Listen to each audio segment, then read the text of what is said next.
6h30, 9h, la matinale. Et François Huguenin nous a rejoint pour son édito. Bonjour François. Bonjour Stéphanie. Je vous sens particulièrement agacé par les commémorations autour de Jacques Chirac. Oui Stéphanie, mais je vais être gentil tout de même, j'espère avec bien, un peu de on est sur légèreté et RCF. d'humour. Voilà, on est sur RCF. Il vous a pas échappé que la France a vécu une étonnante expérience cette semaine autour de la mort de Jacques Chirac.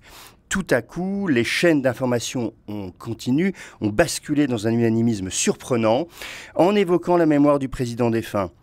Les images de Chirac ont sursaturé nos écrans, faisant oublier au passage des événements aussi passionnants que les mondiaux d'athlétisme au Qatar, hier soir c'était formidable, ou l'échec de Julian Alaphilippe au championnat du monde de cyclisme, c'était très triste.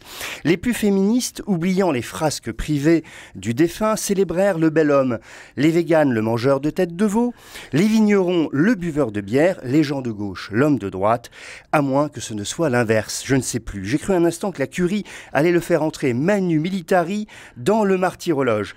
Et j'avoue que lorsque j'ai entendu que les Français le plébiscitaient comme le meilleur président de la Ve République avec De Gaulle, rien moins que ça, j'ai cru tomber de ma chaise.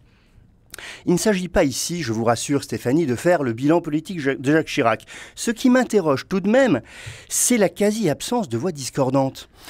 De quoi cet unanimisme est-il le signe, d'autant que les hommes politiques en exercice ont rarement autant été suspectés par le peuple.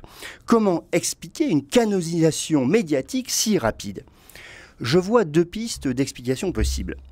La première est que justement cette subite idolâtrie semble venir soigneusement recouvrir la réalité si douloureuse de la désaffection des Français pour leur classe politique.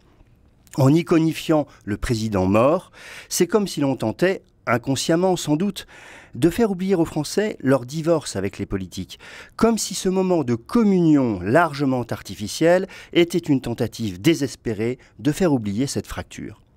La seconde explication est qu'au fond, un président de la République est traité par le flux médiatique comme un chanteur populaire. Le mouvement autour de la mort de Jacques Chirac ressemble étrangement à celui qui s'est cristallisé autour de Johnny.